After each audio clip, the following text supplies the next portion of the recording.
अस्सलाम वालेकुम dear students. आज मैं फ़र्स्ट ईयर के बच्चों से मुखातिब हूँ। उनके लिए आज ये जो हमने शिर्क का टॉपिक शुरू किया हुआ था, अभी वो कंप्लीट नहीं था हुआ। हम सिफ़ात के तकाज़ों में शिर्क पर पहुँचे थे। आप इसकी लास्ट वीडियो में आप चेक कर सकते हैं। तो चलिए हम थोड़ा सा जो रह गया उसको हम कंप्लीट करते हैं। ये हम पढ़ रहे थे शिर्क के बारे में। ये देखिए, अच्छा, हम शिर्क के बारे में पढ़ रहे थे, तो उसमें हम लोगों ने शिर्क के बारे में पढ़ा है। फिर उसके बाद ये आ जाता है कि ज़ात में शिर्क, सिफ़ात में शिर्क और सिफ़ात के तकाज़ों में शिर्क पर पहुँचे थे हम लोग। तो इसको हम पढ़ते हैं। अल्लाह ताला अजीम सिफ़ात का मालिक है। इन सिफ़ात की अज़मत का तकाज़ा यह है कि सिर्फ़ उसी की इबादत की जाए और उसी के सामने पेशानी झुकाई जाए।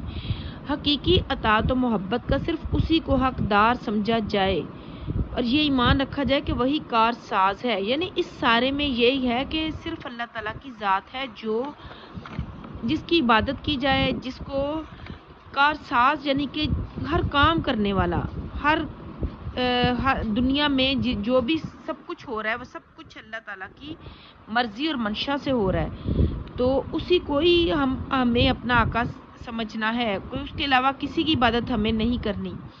इक़्तिदार आला सिर्फ उसी के हाथ में है। यानी इक़्तिदार यानी पूरी ताकत सिर्फ अल्लाह के हाथ में है। उसी के कवानीन पर अमल करना ज़रूरी है और उसी के कवानीन के मुकाबले में किसी का कानून कोई हैसियत नहीं रखता। अल्लाह ताला के कानून के सामने किसी के कानून की कोई हैसियत नहीं। फिर आप इसके साथ थोड़ा सा ज़रूर कुरान पाक में जो इरशाद हैं उनके ज़रूर मार्क्स उसी बच्चे को मिलेंगे जो कुरान पाक के इरशादात और अहादीस का हवाला देंगे। अब इसमें कुरान पाक में इरशाद हुआ है, तर्जुमा है इसका कि अल्लाह ताबुदू इल्ला इय्याहू, ताबुदू इबादत करो अल्लाह के तुम उसके सिवा, अल्लाह ताबुदू इल्ला इय्याहू कि तुम उसके सिवा किसी की इबादत ना करो। ये सूरत बनी इसराइल की आयत नंबर 23 है। अगली आयत है व इलाहुकुम इलाहुन वाहिदुन ला इलाहा इल्ला हुवा, व इलाहुकुम और तुम्हारा माबूद एक ही माबूद है। इलाह, इलाह का मतलब होता है माबूद, वाहिद, वाहिद का मतलब एक, और तुम्हारा माबूद एक ही माबूद है। ला इलाहा, ला का मतलब नहीं, इलाह का मतलब माबूद, कोई माबूद नहीं यानी अल्लाह के सिवा, और उसके सिवा कोई माबूद नहीं। एग्जैक्ट तर्जमा याद कीजिए। और तुम्हारा माबूद एक ही माबूद है, उसके सिवा कोई माबूद नहीं। ये सूरत बकरा आयत नंबर 163 है। अब एक और आयत, उन्होंने 3 आयत हैं, देखें तीनों के तर्जमे बहुत आसान है और कोई मुश्किल नहीं उसको याद करने में। अगली आयत है वमन लम यहकुम बिमा अनज़लल्लाहु फ़उलाइका हुमुल काफ़िरून। वमन लम यहकुम, और जो अल्लाह के नाज़िल करदा यहकुम अहकाम हुक्म, मैं आपको थोड़ा मुख्तसर सा इसमें बता रही हूँ जो आपको अच्छे से याद रह जाए कि और जो अल्लाह के नाजिल करदा, अनज़ला नाजिल करदा अल्लाह का हुक्म, जो अल्लाह के नाजिल करदा हुक्म के मुताबिक फैसला ना करे, फ़उलाइका हुमुल काफ़िरून, तो वही लोग काफिर हैं। वमन लम यहकुम यानी अहकाम हुक्म, वो अहकाम जो अल्लाह ने नाजिल किए हैं उनके मुताबिक अगर फैसला ना किया जाए तो वो काफिरों में शुमार होगा, और जो अल्लाह के नाजिल करदा हुक्म के मुताबिक फैसला ना करे तो वही लोग काफिर हैं। एक और आयत है इनिल हुक्मु इल्ला लिल्लाह, इनिल हुक्मु इल्ला लिल्लाह, हुक्म का इख्तियार सिर्फ अल्लाह के लिए है। ये आप इस तरह लिखते जाएंगे कि कुरान पाक में इरशाद है, इरशाद रब्बानी है या कुरान पाक में तर्जुमा है, तो आप इसको फिर नीचे अगली लाइन पे अलग से लिखें, मिक्स करके ना लिखें, तो फिर पैराग्राफ की शक्ल में ना लिखें, मतलब इस तरह अलग अलग करके लिखें। हुक्म का इख्तियार सिर्फ अल्लाह ही के लिए है। देखें 4 आयात हैं, इन चारों के चारों आयात का आप तर्जुमा लिख सकते हैं। अच्छा जी, اگلا آ جاتا ہے کہ اللہ تعالیٰ کو ہی منعم حقیقی، منعم کا مطلب ہوتا ہے حقیقی نعمت دینے والا. یہ دیکھیں ادھر یہ ہے نا، منعم میں حقیقی سمجھا جائے کہ سب نعمتوں کو دینے والا. اصلی نعمتیں وہ صرف اللہ کی ذات ہے اور خلوص دل سے اس کا شکر بجا لایا جائے. یہ شکر صرف یہی نہیں کہ زبان سے یا اللہ تیرا شکر ہے بلکہ کہہ دیا جائے، بلکہ اس کی حقیقی صورت یہ ہے کہ اپنی عبادت و بندگی کا رخ صرف اللہ کی ذات کی طرف پھیر دیا جائے اور غیر اللہ کی عبادت و بندگی کا اپنی عملی زندگی میں کوئی شائبہ کا مطلب ہوتا ہے شک شبہ تک نہ رہنے دیا جائے.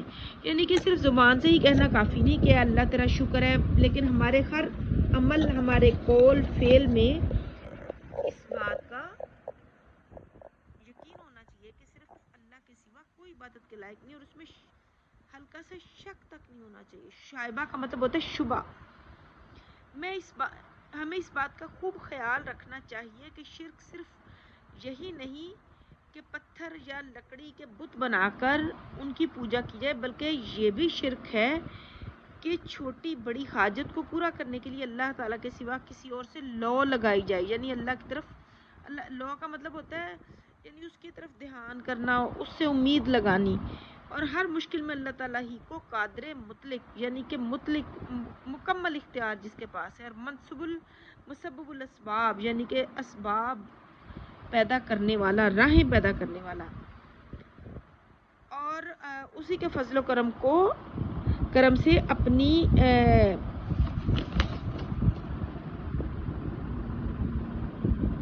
اپنی مجبوریوں کا حل تلاش کیا جائے. یعنی کہ اللہ سے ہی اپنی مجبوری اگر ہے تو وہ اللہ تعالیٰ ہی اس کو حل کرنے والا ہے. بے شمار مسلمان ایسے ملتے ہیں جو زبانی طور پر تو اللہ تعالیٰ پر ایمان لاتے ہیں، لیکن عملاً اپنی اولاد، روزگار، صحت اور دیگر مسائل کو انسانوں کے سامنے اسی عاجزی اور امید سے پیش کرتے ہیں جس کا صرف اور صرف اللہ تعالیٰ حقدار ہے. یعنی صرف اللہ تعالیٰ کے سامنے ہی عاجزی اختیار کریں، کیونکہ صرف وہی طاقت رکھتا ہے کہ نعمتوں کو دینے والا صرف اللہ تعالیٰ کی ذات ہے. یہ صفات کے تقاضوں میں شرک ہم نے پڑھا ہے.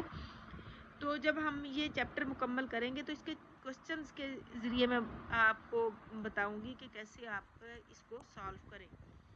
ابھی نیکسٹ پیج پہ دیکھتے ہیں. اچھا، اس کی تھوڑی سی ڈیٹیل بیان کی گئی ہے یہاں پر کہ اللہ کے سوا جب دوسروں سے آپ مدد مانگتے ہیں یا دوسروں کے سامنے عاجزی اختیار جب کرتے ہیں تو اس کے لیے کہا ہے کہ انسان کی اس کمزوری کو اللہ تعالیٰ نے جو بیان کیا ہے، اور انہوں نے اللہ کے سوا دوسرے معبود بنا لیے.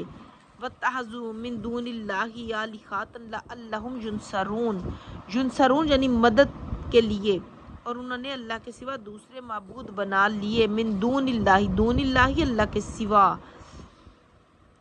شاید کہ ان کی مدد کی جائے. لا یستطیعون نصرہم شاید کہ ان کی مدد کی جائے اور ان کی مدد نہیں کر سکتے.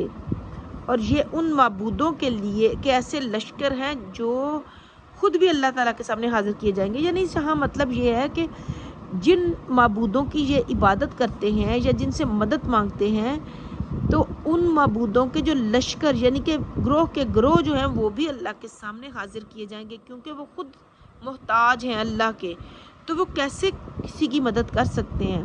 دوسری جگہ فرمایا امن ھذا الذی یرزقکم ان امسک رزقہ، بھلا ایسا کون ہے جو تمہیں رزق دے گا اگر وہ اپنا رزق روک لے. یعنی اللہ تعالیٰ ہی رزق دے سکتا ہے، اگر وہ روک لے تو کوئی شخص رزق نہیں دے سکتا. یہاں پر یہ جو ہے صرف تقاضوں میں شرک، اور یہ شرک کا ٹاپک ختم ہو گیا ہے، اور پھر اگلا ٹاپک شروع ہو جائے گا انسانی زندگی پر عقیدہ توحید کے اثرات. یہ ہم کل اس کو ریڈ کریں گے. تو امید ہے آپ کو اچھے سے سمجھ آئی ہوگی. دل لگا کے پڑھیے، یقیناً کامیابی آپ کے قدم چومے گی.